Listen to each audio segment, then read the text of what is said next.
jaajëf jaajëf merci. merci à toi. gars yi dégg ngeen nee nañ leen takkal lami ñu ne ko doon takkal gars yi nee nañ leen ko takkal de bracelet électronique. allo salaamaaleykum. waaleykum salaam. waa Fall ñu ngi ziar de. jàmbaar naka mu. ñu ngi sant yàlla bu baax a baax. félicitation wala du ma félicitation xam nga yërëmuma la yow. ñoo ko bokk de. mais ziar nañu grand. delloo ziar jàmbaar delloo ziar. oui grand maa ngi direct ni. waaw yaa ngi en direct. waaw kon xam naa du may yàgg noonu parce que dafa am benn affaire grand bu mu la bëggoon mooy comme li nga wax sànq affaire de lanceur d'alerte. waaw lanceur d'alerte bi waaw. voilà loolu pour moi c'est un message très fort. très fort bi nga xamante ne le président encore daf ñu woote pour ñu ñëpp ñu ñëw jàpp ci le don de soi pour chacun.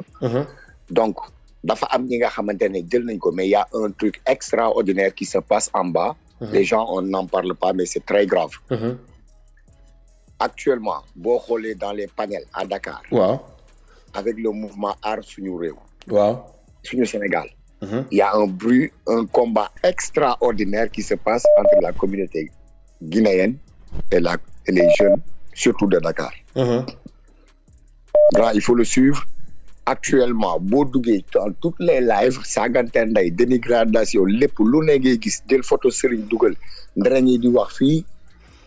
waaw non ñun débat boobu d'ici gis naa gars yi di ko def ci réseaux sociaux yi mais xam nga Ousmane Sonko def ci wax quoi mu ne moom panafricain la te man position boobu laa ci am man du frère bi nu mu tuddati ku initier affaire carte de séjour bi l'idée xam naa ban idée la ko defee quoi comprendre nga mooy Tahirou Sarr mais dafa am juste benn affaire boo xam ne déglu naa ko ci interview bu ma déranger ci position mooy chaque fois bu ñu koy wax tubaab yi nag tubaab yi waruñu leen imposer dara moom dafa soxla tubaab yi na tubaab yi ñëw waaye nañ ko imposer suñu ay frères africains man je pense que bu ñuy appliquer ay mesures de réciprocité ci tubaab yi lañ ko war a njëkkee avant ñu koy njëkkee suñu propre frères africains yoo xam ne amuñu dara comprendre nga dama suivre plusieurs de ces débats à chaque fois que bu ñu waxee ay visa tubaab yi nga xamante ni du ñu rembourser africain yi bu ñu demander visa bu ñu ko poser question yi day ne non loolu du sujet moom loolu kiiwu ko mu dugaat ci leen mais à chaque fois bu ñu koy indexé ci tubaab yi daal moom du prononcé wu dara ci tubaab yi lépp da koy këpp ci Guinée ak yooyu noonu man fa laa d'accordul quoi man je pense que balaa ñuy sévère envers nos frères africains nañu njëkk sévère ci tubaab bi après suñu frères africains yi au moins ñu am yërmande ci ñoom ñu organiser dëkk bi c'est vrai mais ñu gën a am yërmande ci suñu ay frères africains que ñeneen ñi nga xamante ne amuñu yërmande ci ñun. effectivement mais grand xam nga lan moo dina grave ci li nga ñëw ci sujet bi. surtout avec les blancs. j'ai eu à parler avec plusieurs ci ñoom mais grand dañ ma mujjee wax réveillé ma ci ay affaires yu extraordinaires. xoolal grand li ma lay wax Sénégal kenn du ci bàyyi xel. Grand, le dernier recensement bu amoon Sénégal c'était en 2017. En 2014. Les Sénégalais étaient 17 millions et quelques. Dernier recensement bu gars yi def ils ont annoncé 18 millions 300. Ça c'est extraordinaire, c'est pas possible en 12 ans. Tout à fait. Ils peuvent pas nous dire que les Sénégalais nañ ma baal ak góor yi wala jigéen ñi xanaa on se reproduit pas. Même pas 1 million. Là, donc, il y a un problème. Et nous, comme le président nous a prêté comme des lanceurs d'alerte, parce que le Sénégalais, le plus urgent actuellement, personne ne peut vous dire exactement il y a combien de Sénégalais et il y a combien de personnes résidant au Sénégal. Voilà bu ñu koy def nañ ko def globalement pas def ko contre les Guinéens bàyyi les Gambiens façon sélection boobu noonu mais c'est pas bien bu ñuy di voter benn loi la loi doit être impersonnelle warul viser kenn warul viser benn communauté warul viser benn population. Je vais vous dire les deux plus grands problèmes les plus urgents actuellement dama lay wax au Sénégal. Trois yi dama lay wax benn bi c'est le recensement parce que l'État ne peut pas faire de commande ou bien de prévision sans connaître le nombre de personnes qui se trouvent sur le territoire sénégalais. C'est impossible.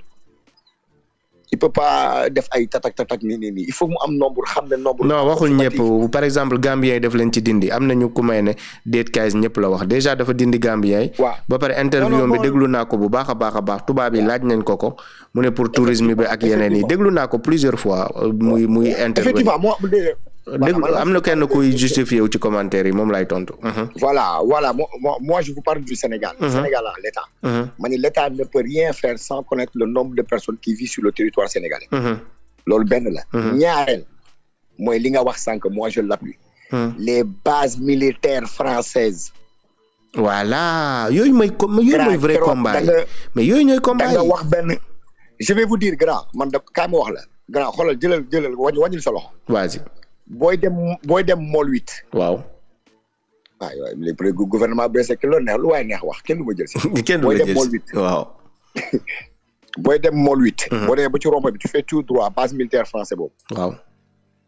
gis nga c'est à combien de kilomètres du palais. voilà très proche du palais. loolu moo gën a nekk menace que guinéen bu nekk ci biir Sénégal. jël nga benn boobu. voilà benn. ambassade France xam nga fu mu nekk. voilà wax ko. derrière gannaaw palais. loolu matul sax 1 kilomètre. voilà est-ce que loolu gënul nekk danger que frère guinéen bu ñëw di jaay ay banaana. non yow bu leen jéem a. déedéet nañu dem rek damay compter dama leen di wax rek vas-y continue. waaw ñaara ngi noonu. je t'appelle xam nga UHO boo dem Wakam. waaw. tu prends le chemin en allant vers Wakam boo ñëwee ba UHO fu mu jàkkaar lool. on a écrit élément français du Sénégal. voilà. mooy base renseignement yi mooy côté renseignement yi est-ce que du foofu la ñuy kii renseignement yi. grand est-ce que xam nga ni foofu. moom moo dem ba ci corniche bi. voilà. Macky Sall këram sax ci biir la nekkoon. voilà. Macky Sall këram sax ci biir la nekkoon moo dem ba ci corniche bi yaa ngi foofu ak ñaar. est-ce que xam nga Kunun. booy dem Kër Massar. am nañ fa benn base militaire bi def 4 kilomètres carrés. bu extraordinaire. xoolal loolu. nga di maami base mais gis na grand balaa ngaa xam ba fa duggee ak dugg France mais nag kaay ma wax la daj dëpp gi nag mooy ban. loolu lu mu leen am wala su ma déggee gars yi di wax sax par exemple ci ay dëgg la ne ils sont là c'est équipe de menace mais mën naa la bu dina grave. maintenant est-ce que xam nga ne base français yi am nañu base. est-ce que xam nga ne français yi am nañu base aéroport aéroport Diass. mais oui fu nekk c'est endroit stratégique réew mi fu nekk.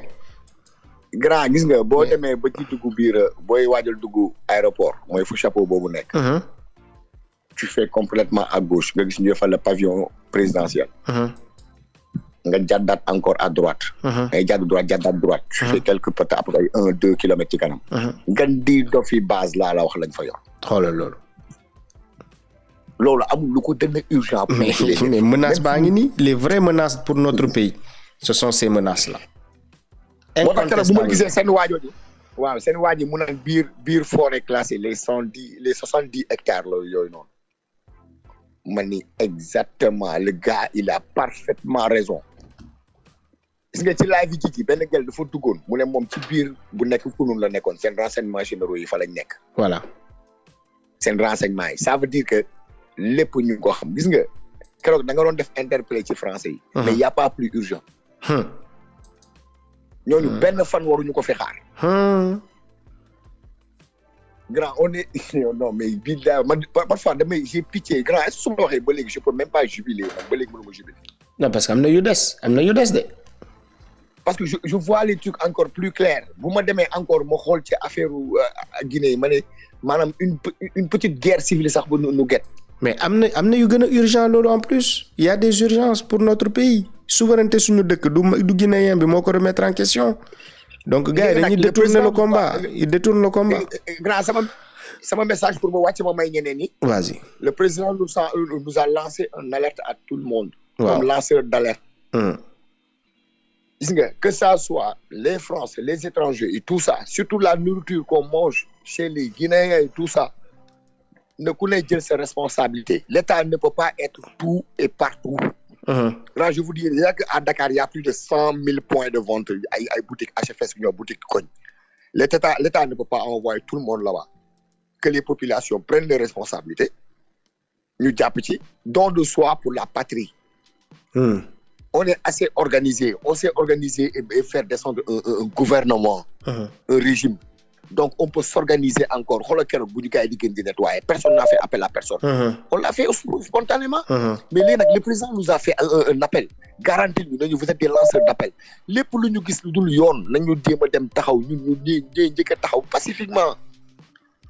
wallahi man loolu laay woo Sénégalais yi. ma ne la man li may woo Sénégalais yi mooy képp ku ñame nañu xeex pour souveraineté Sénégal bu ñu fexee ba Sénégal am souveraineté am yeneen affaire sur le plan africain mun nañ ko lijjanti képp ku ñame vrai combat bi nañu combat ba benn base militaire muy américaine muy française benn base militaire bu mu desati suñu dëkk bu fekkee ñun dañoo bëgg a xeex dëgg ñu bàyyi Guinée grand ci benn capitale nga am fa 4 bases. waaw yow toogal rek loolu ba pare ngay woote souveraineté. nga ci indépendant quoi. ngay wax ay waxu indépendance di ñëw stigmatiser frère guinéen bi di ko saaga chaque jour nañu xeex pour vrai xeex bi. non ñëpp la ñuy war a xeexal mooy comme li nga wax rek d'abord nañu recenser ñu xam ñaata sénégalais moo fi nekk ba pare loolu beneen membre problème la gan di dofi problème a ngi noonu grand. gan di dofi membre problème pour tous les étrangers au fait xam naa bàyyi kii bi. pour que jaay mën a jaajëf waay jàmbaar. mais du courage encore sa liggéey bi rafet na ñu ay inconditionnel lu ne digg lañ ko tamit ci yow ci suuf. merci beaucoup maa ngi bëgg a dee grand. merci bàyyi di déglu kay foofu yow sa xel mi. mais chapeau aussi à Père Ba. non je comprends merci de la part de tout le monde. merci infiniment. Père Ba ak RG. waaw ndeysaan ak Malien tam nam naa ko waaye. Malien dina ñëw. mais kon nam lañ ko da ngeen ci jubilé. Malien. merci kay. jaajëf waay jàmbaar. voilà sama gars yi maa ngi gis ñuy défendre sama gars yi man waxuma dara. Je n'ai pas parlé contre Tahirou Sarr, mais dans ma interview, je vous dis aussi qu'est-ce qui est vrai. Je ne suis pas contre le fait d'organiser le pays, mais dans toute chose, il y a la hiérarchie. Dañuy hiérarchiser les priorités. Waxuma leen lu Tahirou Sarr di woote du lu baax, mais man dama leen ne bu fekkee ay guerrier la ñun dañoo bëgg xeex vrai xeex bi ay étrangers yu am doole yu influent nekk problème ci réew mi mais nañu attaquer ñooñu.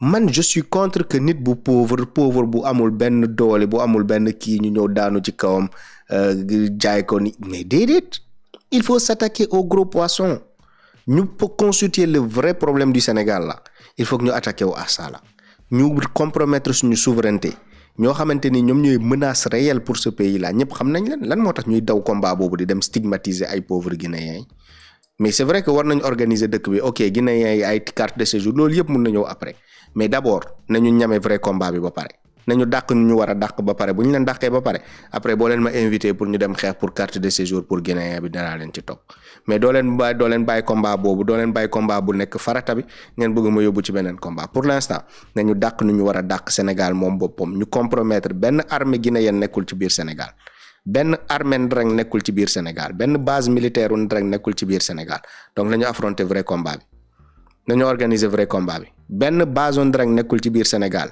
nañu wax ci vrai sujet yi sama gars yi nañu wax ci vrai sujet ñun ay panafricain lañ combat boobu Afrique yëpp mën nañu ci topp waaye bu ñu jógee tey ne dañuy combat pour ay carte de séjour mais Afrique yëpp ñu ci baax ne ñii dañoo bëgg tëju ñii léegi dañoo bëgg nekk ay lii ak lii Côte d'Ivoire essayé na ko wax carte de séjour wax ivoirité ak yooyu noonu ivoiriens yi essayé nañ ko lan lañ ci am Afrique yëpp a leen jéppi waaye tey bu ñu jógoon ne dañuy xeex pour Sénégal dàkk bépp base bu nekk ci suñu réew mais bépp africain boo leen ci woo mu ñëw jàppale leen xam ne ay guerrier ngeen xeex bu noble ngeen di xeex loolu xeex pour Afrique yëpp la bu ñu exclure suñu bopp bu ñu isoler suñu bopp sur le plan panafricain nañu xeex boo xamante ni Afrique yëpp moom lañ nekk di xeex Sénégal bokk ci xeex ko ba am ci ndam moom tamit man noonu laa gisee mbir mi après nag je ne vous dis pas que c'est un combat boo xamante ni combat bu bon la mais man ci samay priorité am na combat bu ma ko ëppal solo fuuf waaw mooy Sénégal am souveraineté base militaire jàmbur yi ñu génn sama réew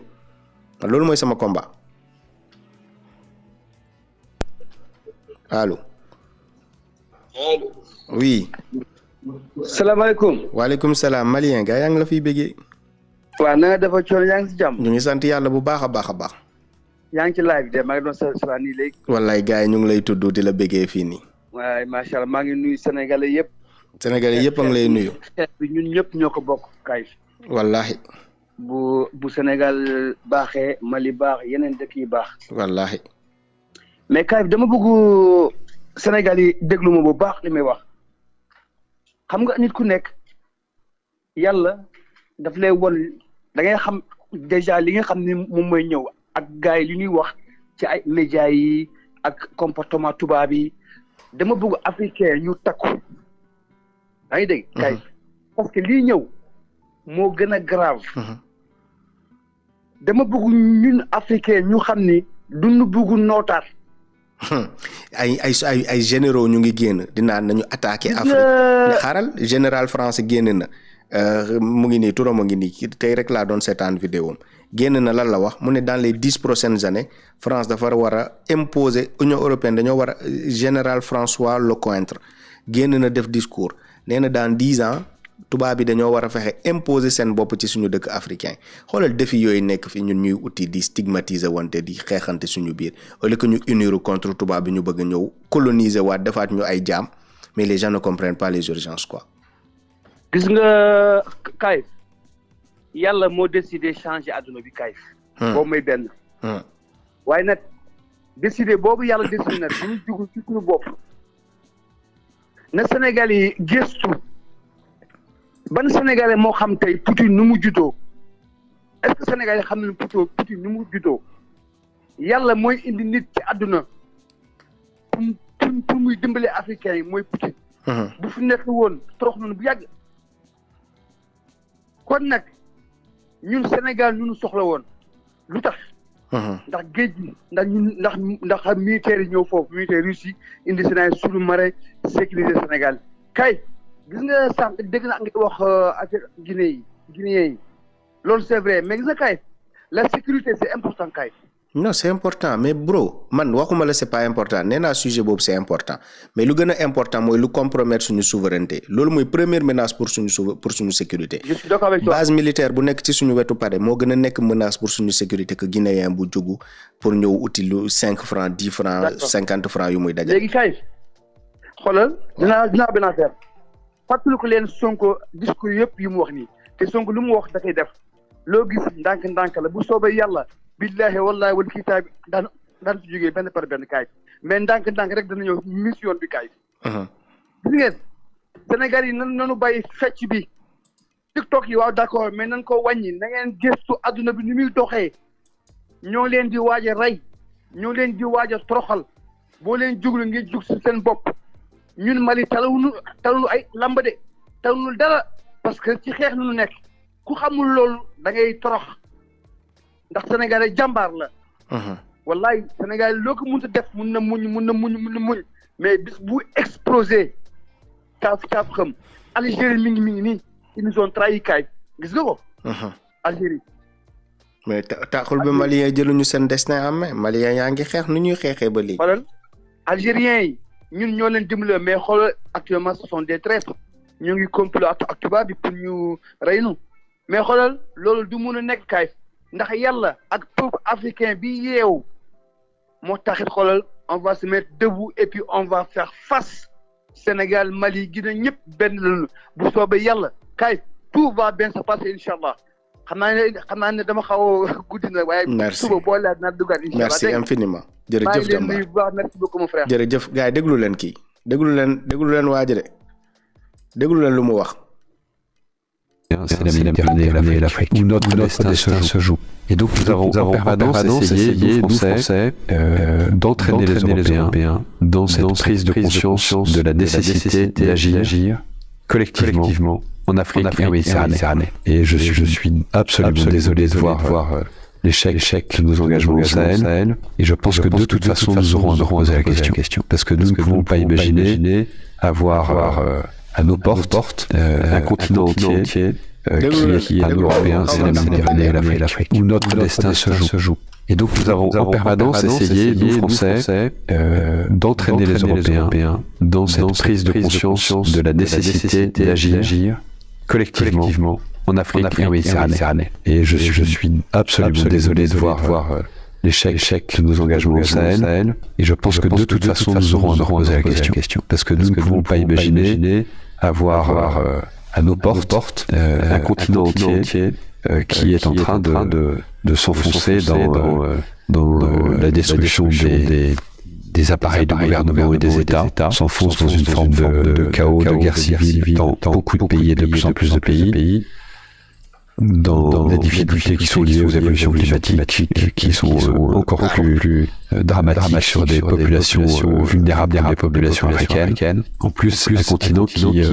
gars yi xaw ma ndax yéen a ngi doon dégg bu baax dafa am benn écho bu ndaw bu fa nekkoon j'espère que vous avez bien entendu wala déggoo leen bu baax en tout cas de waa ji lu mu wax mun naa leen ko résumer nee na daal kii benn général français la nee na dans les 10 années yu ñëw foog français yi demaat Afrique européens yi demaat Afrique pour ñu défendre fa seen ay intérêt ak seen ay armée dinañ wàccaat Afrique ak seen armée pour défendre fa seen intérêt maanaam xeex ak africain wala rey ay président de la république pour imposer fa ñoom li leen neex pour que seen intérêt yi continuer di dox lii mooy urgence yi général bi il y a 2 jours xaw ma 3 jours la génn def interview bi les gens ne parlent même pas de ça on est sur TikTok en train d'insulter le Guinéen on est sur TikTok en train de vouloir dàq le Guinéen alors que ñii lu ñuy wax dans 10 ans yooyu ñu ngi ci kawam nii président Diomaye bu naree nekk obstacle pour ñoom Assimi Goïta ñoom Ibrahim Traoré ñoom général Tiani mooy ñu jël seen armée bi dem xeex ak ñoom dindi leen fa seen intérêt continuer di dox mais c'est grave les gens sont en train de parler de futilité le danger est là mais les gens mais non man yéen a may dégg man maa ko arrêté boo leen ko bëggee dégluwaat ma tegalaat leen ko xaaral ma tegal leen ko ngeen dégg ko. Qui est notre destin comme un Européen, c'est la Méditerranée et l'Afrique, où notre destin se joue. Et donc nous avons en permanence essayé, nous Français, d'entraîner les Européens dans cette prise de conscience de la nécessité d'agir collectivement en Afrique et en Méditerranée. Et je suis absolument désolé de voir l'échec de nos engagements au Sahel. Et je pense que de toute façon, nous aurons à nous poser la question. Parce que nous ne pouvons pas imaginer avoir à nos portes un continent entier qui est en train de s'enfoncer dans la destruction des appareils de gouvernement et des États, s'enfonce dans une forme de chaos, de guerre civile dans beaucoup de pays et de plus en plus de pays, dans des difficultés qui sont liées aux évolutions climatiques, qui sont encore plus dramatiques sur des... Dame écho bal leen ma dame benn écho bu sauf excusez-moi.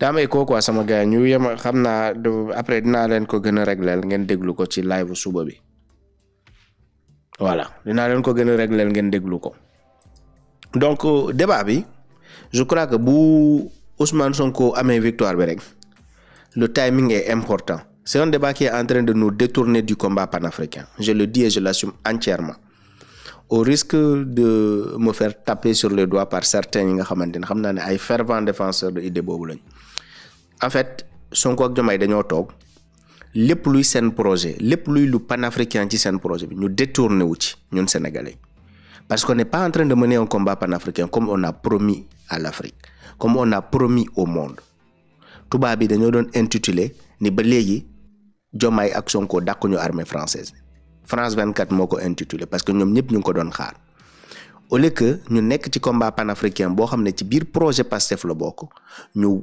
insister pour que ñoom son président Sonko ak Diomaye ñu nekk ci projet boobu nu mu gën a gaawee ñoom dañoo falu rek ñun ñu détaché wu de ce projet demaat créer beneen parenthèse boo xamante ni bokkul sax ak loo xam ne Sonko ak président Diomaye loolu lañ doon woote mais man franc CFA bi ma leen di wax mais ñooñu loolu la ñu woote ay base militaire bu ne fekkee souveraineté la je suis en accord ak ñoom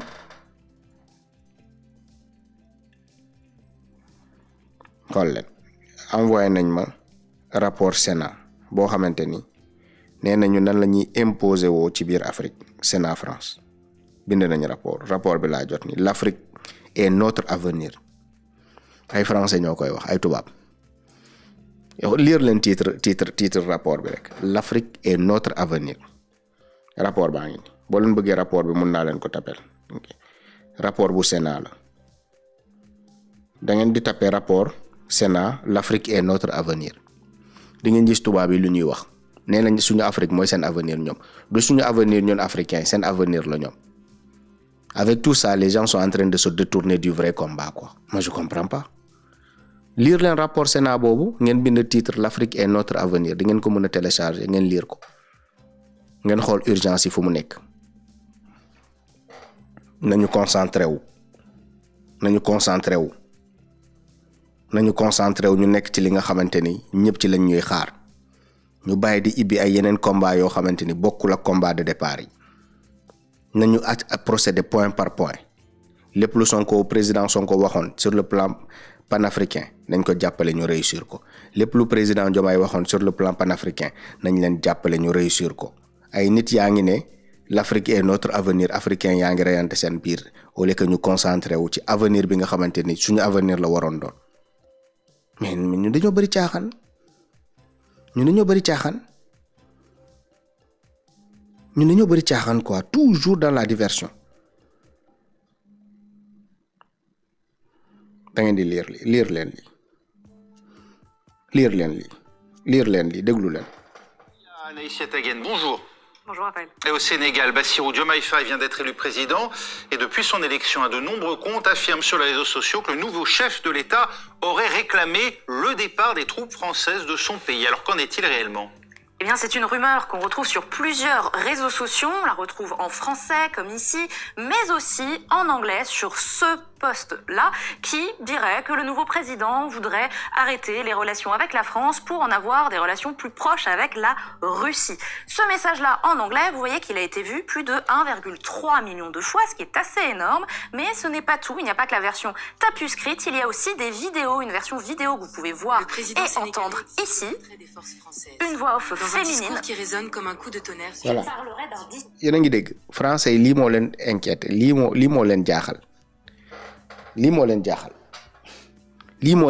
ndax seen armée bi dina dem wala seen armée bi du dem lii mooy ñoom seen inquiétude lii mooy seen débat léegi que ñun ñu nekk ci débat boobu ñuy dem nekk ci ay yëfu guinéen quoi man je ne comprends pas ñoom lii moo leen tiital ci lii la ñu yaakaar ne bu Diomaye toogee prip daf leen di daax ñun waxuñu ci loolu ñuy dem ibbi ci ay yeneen brèche yoo xamante ni mais ban njëriñ la am ak suñu combat bi pour l'instant ñoom ci lii la ñoom tubaab yi ñu ngi toog ci nen parce que ñoom yaakaar nañ ni peuple sénégalais bi yëpp lii lay réclamer peuple sénégalais bi di réclamer ay waxu guinéen diversion la au nom de Dieu c'est sciemment créé pour nous divertir pour créer diversion par rapport ak lu ñu war a réclamer ensemble titre de séjour bi bu ñu réclamer woon départ base bi comme ni ñu nekkee di réclamer titre de séjour ci réseaux sociaux yi wallahi ñi demoon nañ bu yàgg mais toujours à nous détourner de l'essentiel pour ñu nekk ci leneen lu moins important pour nous.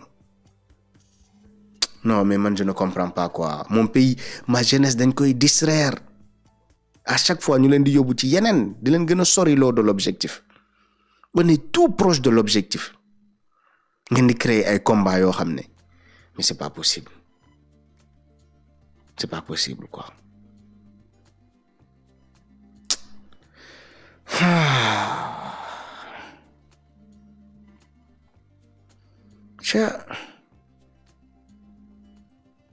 Je comprends pas. Allô? Hello? Yeah, hello bro. Hello? Waaw, jàmbaar. Allo jàmbaar ñu ngi lay dégg. Bismillah yaa ngi ci live bi yaa. Waaw Kayz na nga def. ñu ngi sant yàlla bu baax a baax. naka liggéey bi. ñu ngi sant bismillah. moo wax la ne la gis nga Diomaye bu ñëwee Gambien laa de. waaye bu mu óolu sax pour naan fi ndox. Adama Barrow moo gën a ñef ndeyam. baal ma moo gën a tegal lu bonam si àddina wax la dëgg moom mooy booy Macky Sall lu ko Macky Sall santa mu def ko.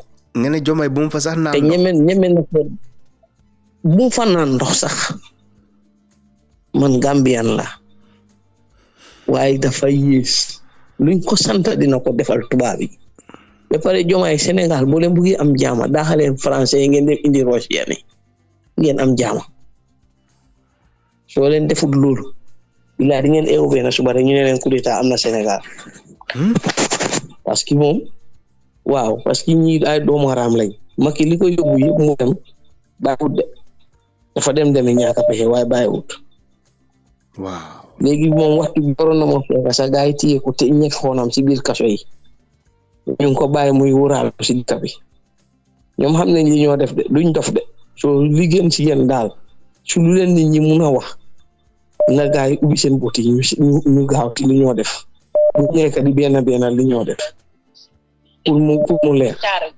très bien. waaw ñi kenn ci ñoom baaxuñ. pour wax dëgg rek kenn ci ñoom baaxuñ. bugal luñ kenn jaama. seen bopp rek lañ bugal jaama. waaw ñun daal yéen soo leen rëccee rek la ñu rëcca waaye soo leen rëccu duñu rëcca te lii lépp luñ laa wax nag ci Gambie.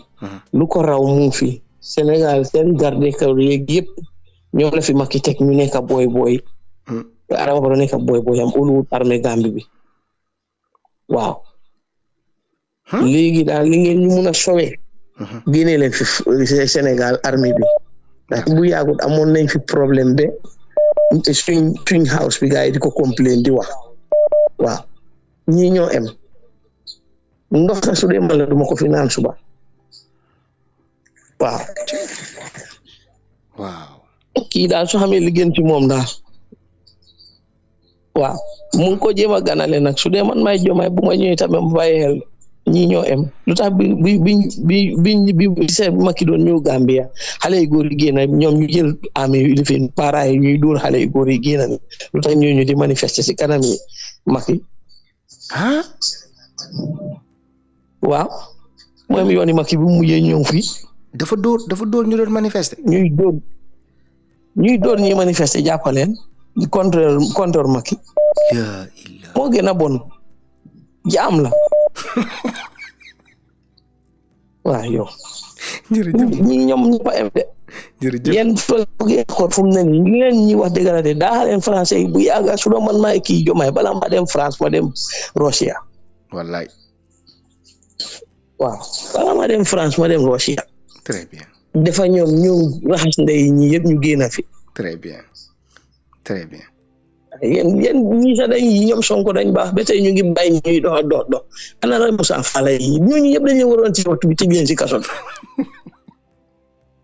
da ngeen leen a bàyyi ñuy wóor ba tey ko defee ñuy gën a laat li ñoo def wallahi waxtu bi waroon na mu feeñ ñoom ñëpp simi leen de yóbbu leen ci kaso très bien jaajëf mbokk moo kay yombul de dina ne yàlla ñun ñu ngi toog nii rek di xool nii nit ñaa ngi def leen Diomaye gañu na de waaye ba tey xeex jeexu Macky warutoon a génn biir Dakar sax téye wuñ ko waaye lim dem nii tamit rëccut yow ñii dañ bon de d'accord mbokk because benn lobby bu fi nekk la rek yéen seen bopp rek ngeen xamu leen keneen doo leen lijjanti baadoo lay doo leen yërëm fii moo gën a tar yéen a ngi wax Sénégal fii moo gën a tar maa gënoon a sib yaaya waaye lu mu bon moni bi mu ngi doon sakkale nit ñi di am dara di foraat waaye léegi lu ñëw seen bopp la moo em moo ministre mi ñu ngi sàcc comme xaj ñu ngi sàcc comme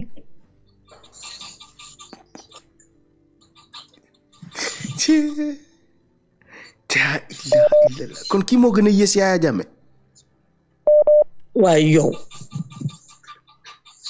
ñi li ñoo def moo gën a bon di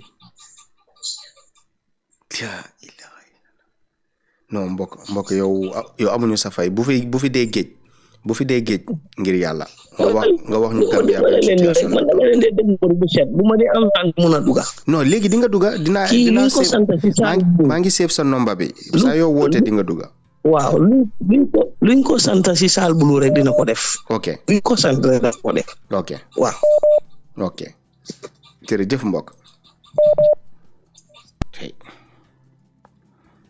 du yéen a ngi dégg Gambien suñ leen di wax ngeen ne ñun toog leen di ngeen dégg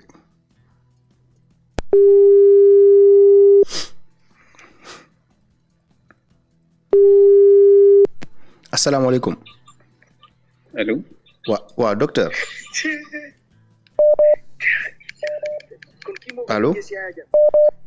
allo. waaw docteur ñu ngi lay ziar. ma lay ziar bu baax a baax kay. jërëjëf maa ngi doon introduire gars yi suba waxtaan bi mais ma bàyyi la tey nga intervenir ci point bu tey bi. waaw très bien on est en direct nii. waaw ñu ngi en direct waaw. waaw macha allah maa ngi lay nuyu lu bëri cher ami. maa ngi lay fay bu baax docteur.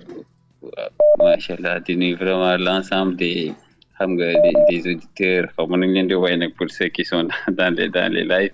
waaw les auditeurs lañ tamit yaakaar naa ne. voilà mu ngoog vraiment di rafetlu seen fidélité quoi si vraiment thématique yi. J'ai écouté vraiment ce qu'on est en train de dire et je voulais dire que je suis à 100% avec ce que tu dis sur le sens des priorités. Tout ne peut pas être prioritaire au même niveau. Il faut nous savoir vraiment quels sont les combats qui valent la peine nous investir et quels sont les combats qui sont secondaires. Nous avons des questions minimes comme cette question-là, surtout que ça concerne les frères africains et beaucoup de pays africains. Ils sont en train d'abolir la question des visas pour les Africains. Wallahi. Donc, li wax ni teguñ ko fenn mënul nekk priorité. Au moment où on est en train de parler de l'Union au niveau continental, cette question des visas, c'est une nouvelle barrière que tu es en train de mener. Mais beaucoup de pays sont en train de lever, tu as raison. Oui.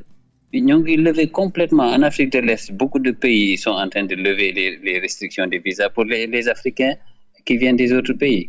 Ça veut dire que si on commence à faire politique, on est à rebours de la dynamique continentale. Ça n'a pas de sens. Et ce n'est pas stratégique et ce n'est pas le combat.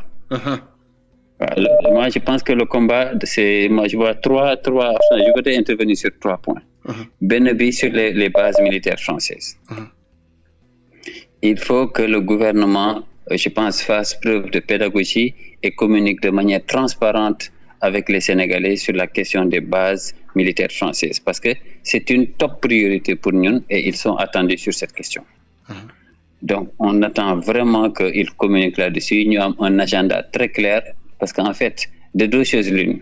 Soit le gouvernement met ses bases militaires dehors ou le peuple va mettre ses bases militaires dehors, mais il est évident que les Français n'ont pas d'avenir au Sénégal du point de vue militaire. Ça, c'est définitivement ils n'ont pas d'avenir ni au Sénégal ni ailleurs en Afrique. Les militaires français, chez eux, c'est en France, ce n'est pas en Afrique. Nous n'allons pas laisser faire. Voilà pourquoi je voudrais recommander à nos autorités, parce que c'est vrai que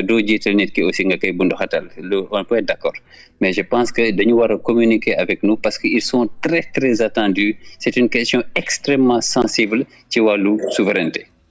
Je pense que même les Français, tu as parfaitement raison, même les Français, ils sont un peu surpris de voir que le président Diomaye n'a pas communiqué clairement pour qu'ils partent. Clairement, moi, un agenda. Il faut un agenda. Nous avons telle période militaire, ils doivent quitter. Et il faut que les gens comprennent que la présence de cette armée française, c'est une catastrophe pour nous. Parce qu'en réalité, ça fait toujours de notre pays une sorte d'arrière-base, arrière-cour.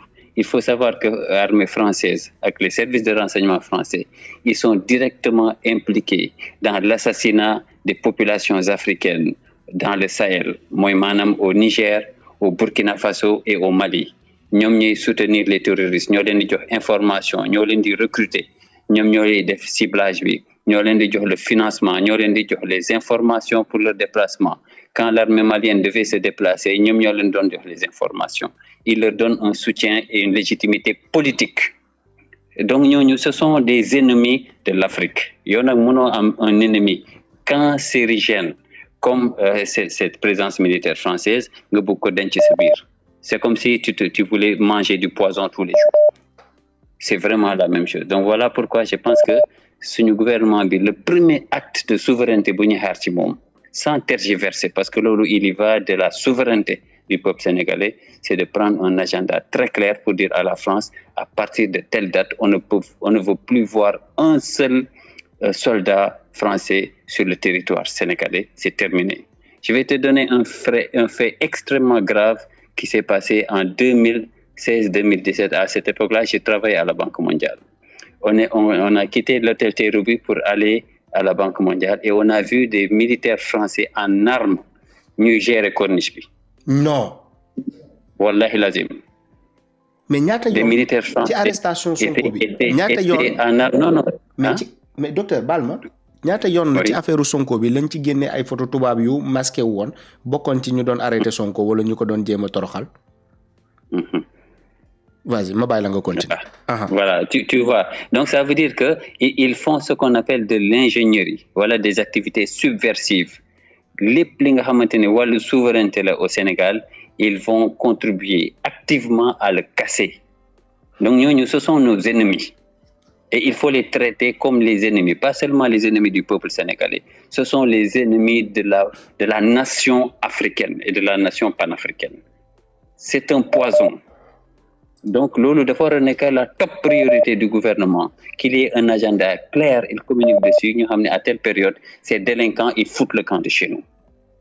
Ça doit être très clair. Nous les traitons comme des terroristes, parce que c'est des terroristes. Aussi longtemps qu'ils sont chez nous, nous les regarderons comme des terroristes. Donc, moo tax ma ne deux choses l'une. Soit le gouvernement communique très clairement là-dessus, ñu am un agenda, ou alors c'est le peuple qui va prendre ses responsabilités, parce que la souveraineté appartient au peuple. Et c'est sur ça que nous devons être très clairs. Il n'y aura pas de hold-up de la souveraineté nationale. La souveraineté, elle appartient au peuple sénégalais.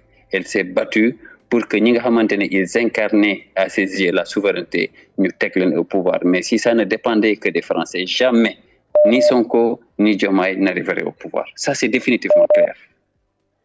Donc, Founeni, je pense que moi, j'ai vraiment une totale confiance dans nos autorités. Mais je dis qu'il faut qu'ils fassent preuve de pédagogie et de communication, comme les autorités maliennes, burkinabé et nigériennes le font avec leur population. Il faut communiquer pour qu'on sache ce qu'il y a. Surtout sur une question aussi sensible, voyez, que celle de la sécurité nationale et de cette invasion de l'armée française chez nous. Leur présence est une sorte d'invasion. Parce qu'il y a un rapport respectueux avec le peuple sénégalais. Le respect aurait été qu'il y ait une base militaire sénégalaise en France et à Paris, à côté de l'Élysée. En ce moment-là, les règles seraient respectées de part et d'autre. Mais donc, comment se guise? Donc, il faut que, je pense, le gouvernement communique là-dessus et qu'on ait un agenda très clair et dans un court terme. C'est-à-dire, on ne peut pas les laisser ici pour 6 mois. 6 mois, c'est trop. Il faut que dans un maximum de 3 mois, tous ces gens-là foutent le camp de chez nous. Il faut qu'ils comprennent qu'on ne veut pas de l'armée française chez nous. Wow. Depuis quand est-ce que Alpha Blondy avait déjà chanté ça? Armée française, allez-vous-en. Allez-vous-en de chez nous, nous ne voulons plus de vous. Je veux dire, quand tout un continent te vomit, bon, avec un minimum de décence, tu prends tes clics et les claques, tu fous le camp. Voilà. Ñi nak amuñu ben respect pour eux-mêmes et ils en ont encore moins pour la population africaine. Je répète, cette armée-là et les services de renseignement français sont directement responsables de l'assassinat des femmes, des enfants, des hommes, et des vieillards au Mali, au Niger et au Burkina Faso. Et le monde va trembler le jour où les autorités maliennes vont décider de partager au Conseil de sécurité de l'ONU. La France n'a que de bloquer le processus. Mais le jour où les autorités maliennes, la diplomatie malienne va partager les informations sur l'implication de la France dans le soutien du terrorisme, on verra que ces gens-là sont des voyous, ce sont des délinquants. Donc, on ne peut pas les garder chez nous. Leur place, c'est dans leur pays. Quand ils seront dans leur pays, nous n'allons pas les traiter comme des terroristes. Mais quand ils sont chez nous, on les traite comme des terroristes parce qu'en fait, ils servent d'arrière-cour au terrorisme international dans le Sahel. C'est la France qui est derrière tout ça.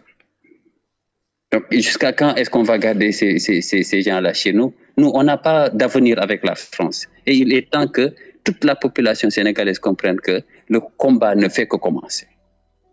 Il ne faut pas dormir. Il faut rester totalement lucide et mobilisé. Notre combat ne fait que commencer. La France fera tout pour casser le travail du président Diomaye et de son premier ministre, le président Ousmane Sonko. Ils feront tout pour le faire échouer parce qu'ils savent, et ils l'ont dit, s'ils perdent le Sénégal, c'est la fin de la présence française en Afrique. Parce que le Sénégal est le cerveau n'est-ce pas, du programme France-Africain. Alors que la Côte d'Ivoire sert de poumon économique.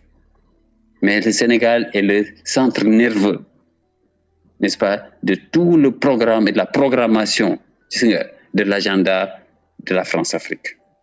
Et c'est ici que nous devons donner à la France la gifle la plus grave de son histoire.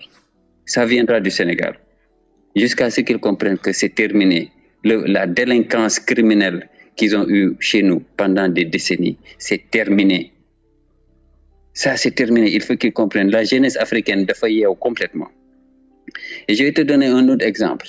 Quand tu regardes, il y a une sorte de complicité avec les agences du système des Nations Unies en Afrique. Et pour t'en convaincre, voilà, tu vas voir que le découpage que les Nations Unies ont fait en Afrique est exactement, quasiment le même découpage que le découpage de la France coloniale.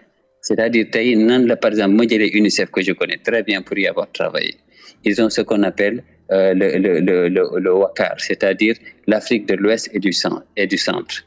Nous, c'est exactement l'empire historique, l'empire colonial français en Afrique.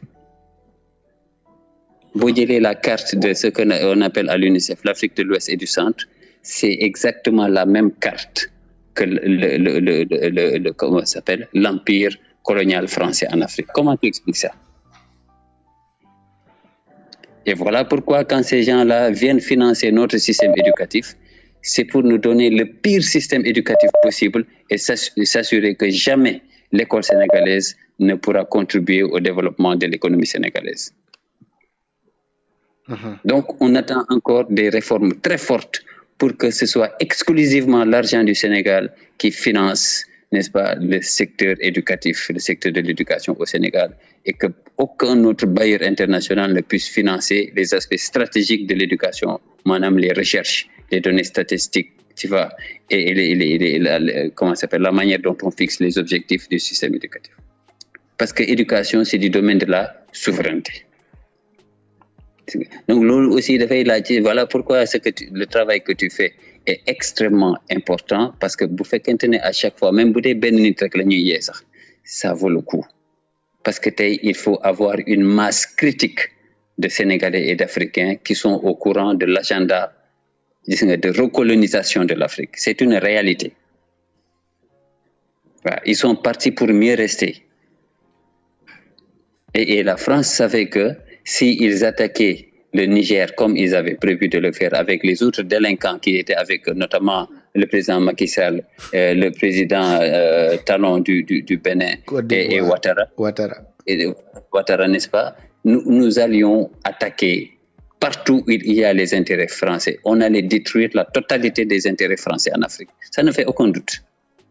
Parce qu'il faut qu'ils comprennent, c'est que même les autorités françaises sont assez stupides, pardonnez-moi l'expression, parce qu'elles ne comprennent pas la détermination des Africains. Là où on c'est-à-dire les Africains de 1920 et les Africains de 2020, ce n'est pas la même génération. Nous, on n'a aucun complexe. Nous n'avons aucun complexe vis-à-vis des Français, aucun. Donc, nous sommes totalement déterminés. Avant, nos parents étaient prêts à mourir pour l'Afrique. Aujourd'hui, notre génération, elle est prête à tuer pour l'Afrique. C'est ça qui a changé, Kaïs. On va rester là, être prêt à mourir, il faut être prêt à rendre coup pour coup. Jusqu'à ce qu'il y ait ce qu'on appelle l'équation de dissuasion. C'est-à-dire que les Français doivent être très clairs que s'ils tuent un des nôtres, nous tuerons un des leurs. On appelle ça l'équation de dissuasion. C'est extrêmement important. Moi foule, moi faïda. Et qu'ils viennent avec une diplomatie civilisée. Parce que la France et les autorités françaises ont une politique totalement sauvage quand il s'agit de l'Afrique. Ce sont des sauvages. Ils n'ont aucun rapport civilisé avec l'Afrique. C'est un rapport totalement sauvage qu'ils ont avec l'Afrique. Ils ne nous voient qu'en nègres. Voilà pourquoi ils financent vraiment des nègres qui peuvent être à la tête de l'Afrique. Et le système éducatif africain a été conçu pour qu'il y ait toujours une élite qui émerge, mais une élite qui est hautement corruptible. Madame, mën nga leen corrompre, ils vont trahir leur peuple. Et c'est ça qu'on a vécu jusqu'ici. Maintenant que les peuples en ont marre, la souveraineté a été reconquise au Sénégal par le peuple sénégalais. Dans le sang, on ne nous a pas offert ça. Au nom de Dieu. Wow. On ne nous a pas offert ça. Nous avons versé notre sang. Voilà pourquoi moi j'ai dit, ça, ce n'est pas la décision du président Bassirou Diomaye Faye ou du président Sonko. Ce n'est pas leur décision. C'est la volonté légitime et souveraine du peuple sénégalais de faire partir les militaires français. Ils vont partir de gré ou de force. Donc ça, ce n'est pas négociable. Et si tu me permets, Carl, je voudrais faire un message au peuple français. Vas-y. Et aux autorités françaises. Vas-y. Voilà. Au peuple de France, nous, la jeunesse africaine, nous voulons vous dire ceci. L'Afrique est un continent hautement civilisé. Nous avons plus de 200 000 ans de civilisation. Nous avons plus de 200 000 ans de civilisation et la jeunesse d'aujourd'hui, elle n'a aucun complexe d'infériorité. Elle vous regarde les yeux dans les yeux. Mais nous sommes un peuple paisible. Nous aimons la paix. Nous sommes accueillants. Nous savons accueillir. Et nous traitons correctement les étrangers qui viennent chez nous. Nous sommes un peuple de respect. Donc nous n'avons absolument rien contre le peuple français qui subit autant que nous la haute criminalité de ses dirigeants politiques. Même si nous vous tenons responsables, c'est parce que c'est vous qui avez élu ces délinquants qui sont à l'Élysée. Donc c'est aussi votre responsabilité. Mais ce que vous devez savoir, ces gens sont en train de vous exposer au niveau de l'Afrique. La France n'a pas les moyens d'être arrogante avec l'Afrique. La France n'a pas les moyens d'être insolente avec l'Afrique. La France n'a pas les moyens d'être condescendante avec l'Afrique. La France est excessivement petite pour pouvoir parler d'égal à égal avec l'Afrique. Du point de vue de la taille, il n'y a pas photo, il n'y a pas de comparaison. Du point de vue de la population, il n'y a pas photo. Du point de vue de la civilisation, il n'y a pas photo. Nous avons plus de 200 000 ans de civilisation. Du point de vue des ressources stratégiques, il n'y a pas photo. L'Afrique est le continent des matières premières.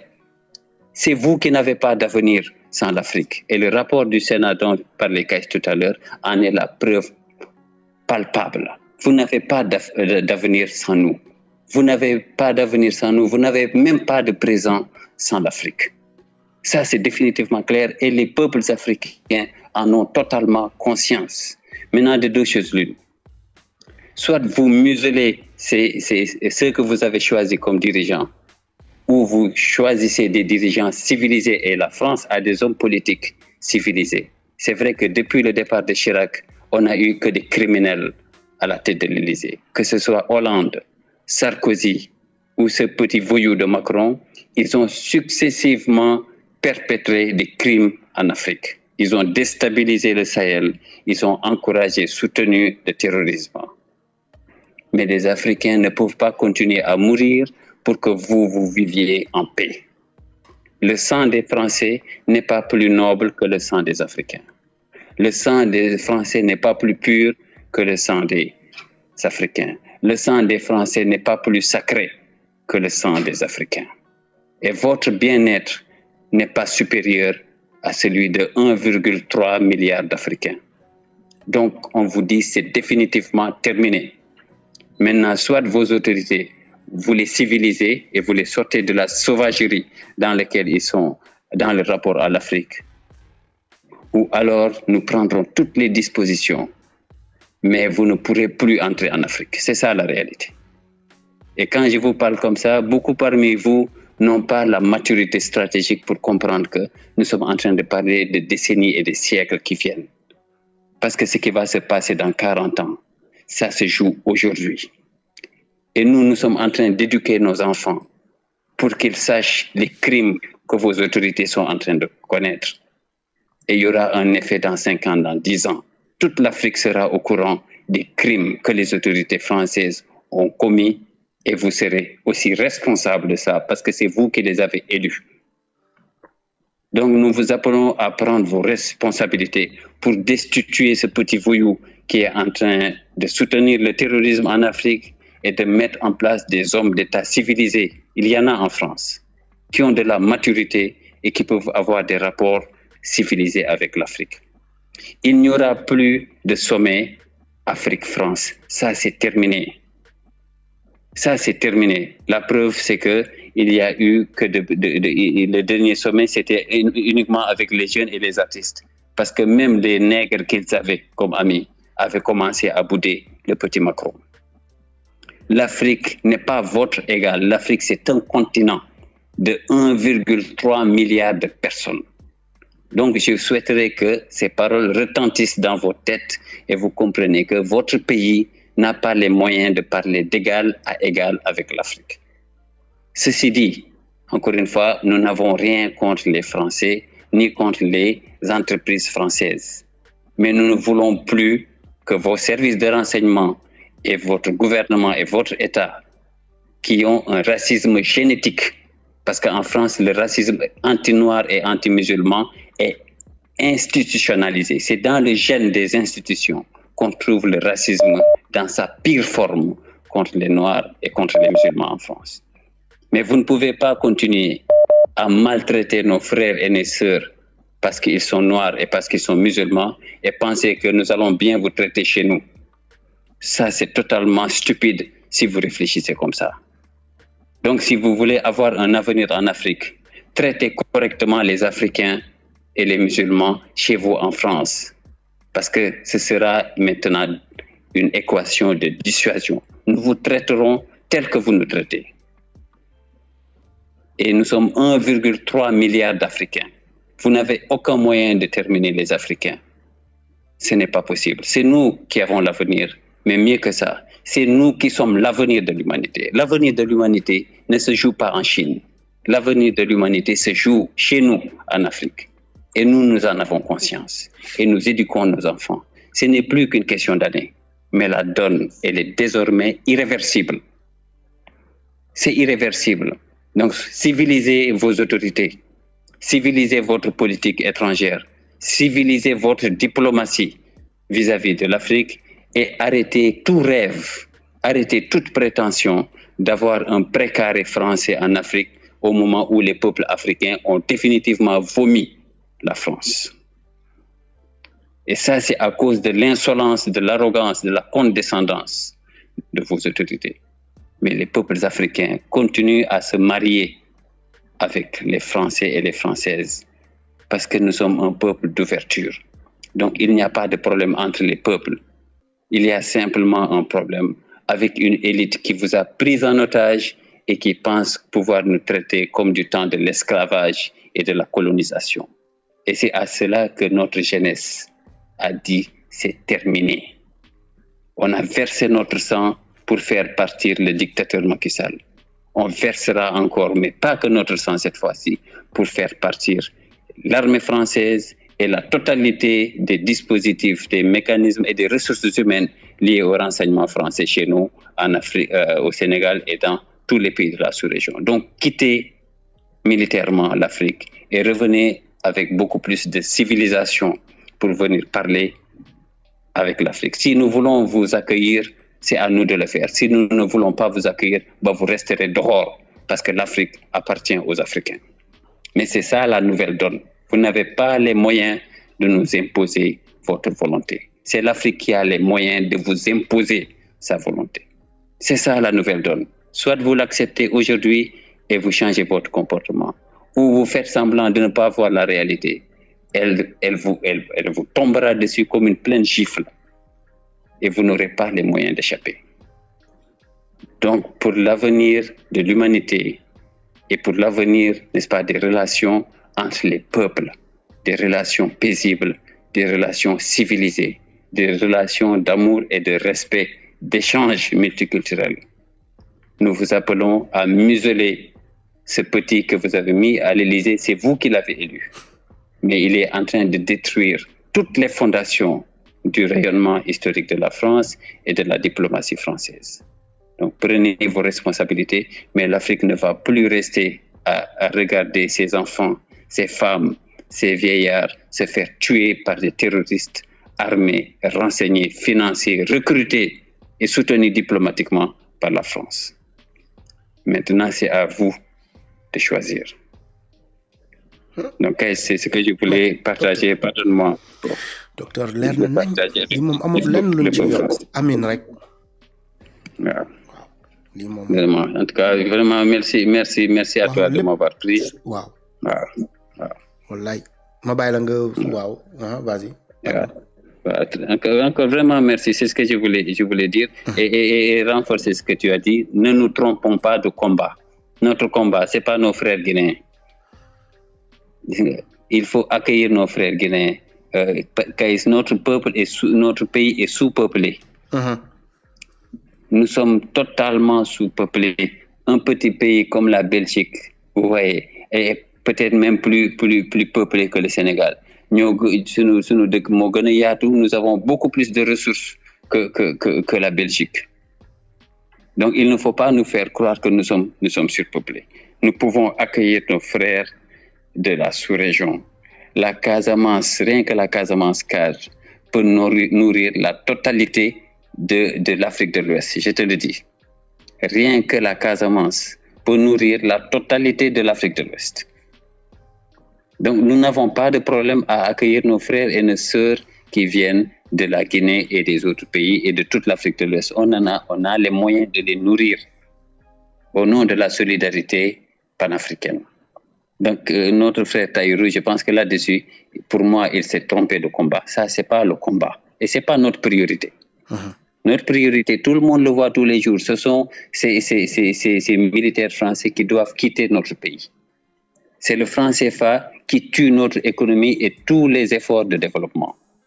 C'est ce système éducatif-là qui ne marche pas parce qu'il a été conçu par le colon pour s'assurer que notre pays ne se développe jamais. C'est ça les vrais enjeux. Parce que beaucoup gagnent, mais c'est fini de n'idem. Et que personne n'ait peur d'avoir une monnaie nationale souveraine. D'où vient cette peur? Totalement irrationnelle. Mauritanie bu mu mënee am monnaie, Gambie am monnaie. Te seen économie yàqu ñun ñoo mënul am suñu monnaie. Ñun ñoo leen ëpp cadre.